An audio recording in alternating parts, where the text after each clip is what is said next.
Kembali lagi bersama kami di DG Finansial. Kali ini kita akan membahas tentang saham DGNS atau PT Diagnos Laboratorium Utama. Jadi kalau kita lihat di sini, ini untuk laporan tahunan yang 2023 sudah keluar. Ini laporan keuangannya dan seperti biasa akan kita lihat apa yang bisa kami temukan di laporan tahunannya. Di sini ada dikatakan disebutkan ya, untuk direktur utamanya ada Mesa Rizal Sini. Alamat kantor di Jalan Teuku Ciditiro nomor 11 Gondang Dia Menteng Jakarta Pusat. Lalu ada direktur Fergus Richard. Kalau di sini ini ada apa ya? Dia nomor 11 ya, Gondang Dia. Di sini ada disebutkan juga untuk alamat domisilinya ada di Jalan Caliandra dan Caliandra 1 nomor 86 untuk direkturnya. Dan ini nilainya itu dia satuan penuh, tapi dia dalam bentuk rupiah. Kita lihat dulu. Kas dan banknya ini yang apa asetnya? Kas dan banknya ini kalau kita lihat dia sedikit menurun ya, dari 28 miliaran menjadi 10 miliaran. Investasi jangka pendek juga menurun dari 2,5 miliaran menjadi 1,6 miliaran. Piutang usaha kita lihat di sini menurun juga. Sebenarnya kalau piutang usaha menurun takutnya karena penjualan menurun atau gimana ya, nanti kita lihat. Piutang lain-lain hampir sama juga. Untuk total aset lancarnya dari 118 miliaran menurun cukup drastis menjadi 87 miliaran. Jadi ini kalau mau kita bilang ini semua rata-rata menurun ya. Dari 118 miliaran menjadi 87 miliaran. Bahkan kalau kita lihat persediaan dia pun menurun loh. Dari 6,5 miliaran menjadi 5,1 miliaran. Kalau persediaan menurun kita lihat dulu nanti dia itu labanya meningkat atau gimana. Untuk apa ini ada investasi saham. Investasi saham ini meningkat dari 8,4 miliaran menjadi 12,9 miliaran. Total asetnya dari 239 miliaran meningkat menjadi 271 miliaran. Meningkat karena apa? Karena aset tetapnya meningkat dan sahamnya itu meningkat, lalu aset hak guna usaha meningkat. Dan itu peningkatan paling banyak, tapi sebenarnya ini perusahaan berarti masih oke ya. Karena menurut kami ini kan sahamnya lagi turun-turun nih, tapi mereka investasi lebih banyak. Nanti kita lihat, semoga perusahaannya yang benar ya. Ini liabilitas jangka pendek, utang usaha pihak berelasi hampir sama. Lalu pihak ketiga, ini meningkat cukup tajam dari 2,6 miliaran menjadi 5,7 miliaran. Utang pajak menurun juga, kayak pendapatan menurun nih. Untuk total hutang jangka pendek, dia meningkat dari 10 miliaran menjadi 14 miliaran. Lalu untuk hutang jangka panjang dari 19 miliaran menjadi 61 miliar. Hutangnya meningkat sangat pesat kalau mau kita bilang. Dari 29 miliaran menjadi 75 miliaran. Kalau kita lihat berarti kan 2 kali lipat lebih ya. Anggap aja 30 miliaran kali 2 pun baru 60 miliaran. Ini udah 75 miliaran. Paling 2,5 kali lipat gitu lah ya. Dan di sini kalau kita lihat total ekuitasnya malah menurun ya. Dari 210 miliaran menjadi 195 miliaran. Walaupun ekuitasnya itu masih lebih banyak, tetapi kalau kita lihat ini dia hutangnya itu meningkat sangat pesat. Itu sebenarnya kalau mau dikatakan kalau tidak produktif cukup bahaya ya. Tapi kita lihat dulu, semoga ini cukup bagus.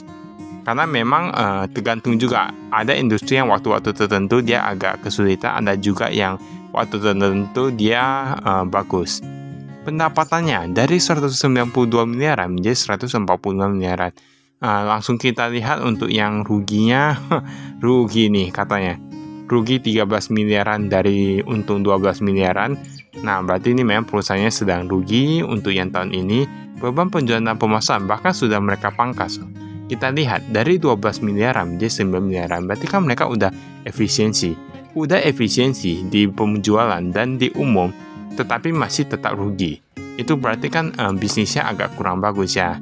Tapi semoga ini memang hanya sementara aja ya, karena semoga setiap perusahaan itu tetap bisa menjadi lebih baik.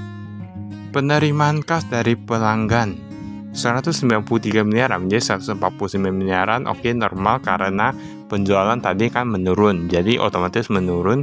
Pembayaran kepada pemasok, ini menurun juga. Ini nih, tadi kita lihat persediaan menurun. Oke, persediaan menurun. Lalu di sini kepada pemasok menurun juga. Lalu labanya menjadi rugi. Nah, itu berarti kan bertumpuk-tumpuk semua ya. Berarti semua rugi gitu lah ya. Lalu kita lihat arus kas bersih dari aktivitas investasi. Minus 42 miliaran. Mereka ada pembeli aset tetap agak besar nih. Sebenarnya pembeli aset tetap mereka beli apa ya? Nanti kita lihat. Kalau di sini komisaris utama hingga direktur jajaran top management nih kayak ada yang berubah nih. Ada yang berubah, yang komisaris independen yang Martinus dari Rudy Budianto menjadi Martinus Eliatulo Jega. Nah, padahal kemarin nggak ada loh. Nah, ini sekarang ada. Ini ada perubahannya men tadi. Kemudian nih kita skip.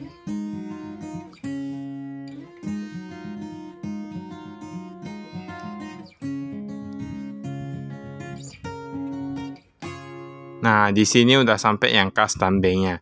Biasa mereka bilang kas dan setara kas ya. Tapi ini kas dan bank ya udah is oke lah, karena masing-masing penyebutan itu bisa berbeda-beda. Kas rupiah 54 juta menjadi 74 jutaan. Ini kas di tangan, cash on hand ya. Banknya kita lihat paling banyak di Bank Mandiri. Padahal kemarin taruh di Bank Victoria International. Jujur kami belum pernah masuk di Bank Victoria International. Nggak tahu juga itu biasanya gimana ya, pelayanannya, servisnya atau gimana. Tapi sekarang mereka udah paling banyak di Bank Mandiri itu ya. Kayaknya ini kita lihat investasi jangka pendek.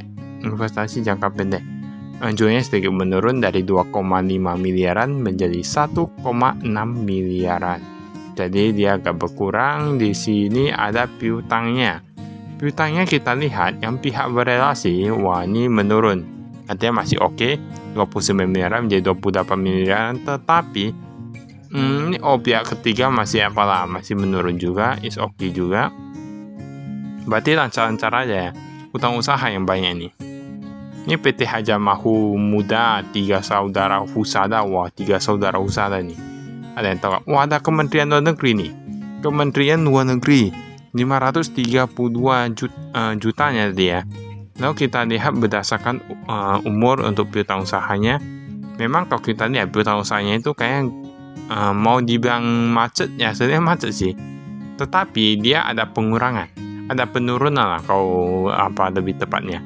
Lebih dari 3 bulan itu dari 22 miliaran sekarang hanya menjadi 17 miliaran.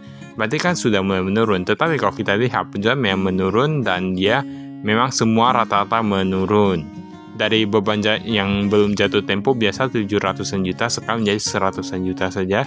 Dan totalnya dari 42 miliaran sekarang menjadi 38 miliaran.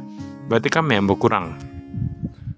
Tapi kalau kita lihat memang mau dibilang sebenarnya kategori menurut kami ya memang agak macet sih, agak macet karena tadi 17 miliaran dari 12 miliaran yang 1-30 hari itu ya. Nah, ini persediaan menurun. Dia paling banyak itu menurun di bahan baku laboratorium. Baru bahan pembantu laboratorium berkurang juga, lain-lain juga berkurang dari 6,5 miliaran menjadi 5,1 miliaran. Nah, ini berkurang ya. Jadi sebenarnya laboratorium itu, tapi memang kita lihat kebanyakan memang beberapa perusahaan yang di sektor industri kimia itu kayaknya dia agak beda gitu ya. Kalau perusahaan besar itu nilainya itu agak besar, tetapi kebanyakan rata-rata sisanya itu perusahaan kecil. Entah mengapa, menurut kami ya, tadi kata lah ya. Ini investasi saham, ada kepemilikan langsung di Nalagetik, ada Asaren, ada PT Bunda Dewata. Yang paling baru itu ada di Asaren PT Ltd. Nah, itu gak tahu perusahaan apa, bisa dicari di internet itu perusahaan apa ya.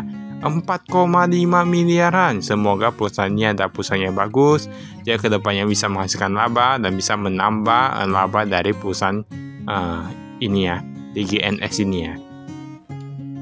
Bahkan tapi kalau kita lihat perusahaan yang lain ini kayaknya nggak ada yang berkurang ataupun bertambah untuk kepemilikannya.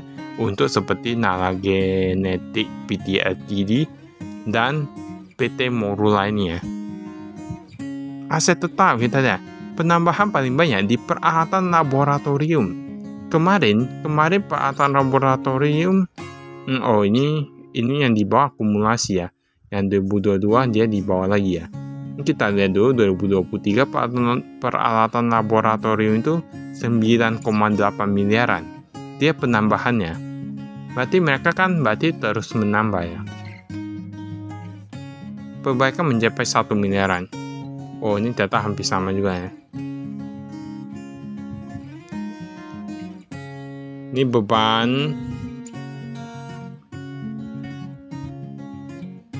Nah, ini utangnya nih. Utangnya, wah, ini ternyata utangnya ini masih lancar-lancar aja ya. Tapi dia memang utangnya meningkat dari 2,6 miliaran menjadi 5 miliaran. Tapi kalau kita lihat memang agak-agak lancar, tapi dia ada peningkatan tadi sekitar 2 kali lipat yang untuk yang agak lama gitu lah ya. Karena kalau kita lihat dari yang apa ini, dia kebanyakan di bawah jatuh tempo tadi utangnya itu. Jadi masih belum bisa dipastikan apakah dia memang macet atau enggak. Tingkat kenaikan gaji 4,5% menurut kami agak kecil. Menurut kami agak kecil ya, karena beberapa perusahaan ada yang 8, 9, 10. Tapi memang untuk beberapa perusahaan besar ada juga yang mungkin dia agak kecil juga ya. Tingkat diskonto, tingkat kenaikan gaji yang terhadap liabilitas imbalan pasti. Nah, ini mereka ada jelaskan semua. Wah, ini ada usia pensiun normal. Wah, usia pensiunnya itu ditambahkan ya. Dari 55, usia 55 menjadi usia 60 tahun. Tapi setahu kami, kalau tidak salah memang di beberapa perusahaan itu kayaknya ada yang pekerjanya misalnya kalau usia pensiun itu, tapi dia ditanya dulu, mungkin ada kasih opsi apakah mau kerja lagi atau gimana. Karena kita pun sebenarnya nggak bisa paksakannya. Mana tahu ada juga orang yang memang dia kekurangan uang atau gimana, anaknya kurang berbakti, jadi ya biarkan orang bekerja ya. Pendapatannya itu kita lihat paling banyak ternyata dari pihak berelasi referensi dokter. Wah, tapi dia berkurang nih dari 111 miliaran menjadi 97 miliaran.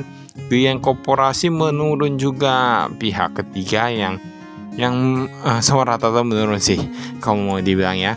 Pendapatan neto berdasarkan pelanggan PT Bunda Menti mencapai 55 miliaran, PT Morula 34 miliaran. Berarti yang paling banyak itu PT Bunda Menti. PT Bunda Menti, ada yang tahu gak PT Bunda Menti itu? Dia dari 68 miliaran menjadi 55 miliaran. Di sini ada dikatakan beban pokok pendapatannya. Bahan baku. Wah, bahan baku berkurang juga, gaji bahkan berkurang loh. Dari 22 miliaran menjadi 20 miliaran saja. Sebenarnya mau gimana ya bilangnya? Kalau kita lihat sebenarnya kalau gaji itu artinya nggak gitu berkurang, karena dia kan ada penambahan setiap tahun 4,5% tadi ya kenaikan gaji ya. Tetapi mungkin ada beberapa bagian yang mungkin sudah resign atau belum ditemukan penggantinya, atau memang agak dikurangi karyawannya ya. Saya nggak tahu lah ya. Beban umum dan administrasi kita lihat. Tapi yang di sini dia meningkat yang gaji dan tunjangannya. Dia memang ada pembagian, ada yang dia untuk yang bagian penjualan, dan ada yang untuk yang umum seperti kantor atau gimana. Lalu ada yang bagian sales. Nah, jadi dibagi lagi gajinya. Biaya listrik meningkat, post and metrai meningkat juga. Wah, ini sebenarnya rata-rata meningkat nih, tapi perbaikan tuh menurun dari 1,2 miliaran menjadi 400-an juta.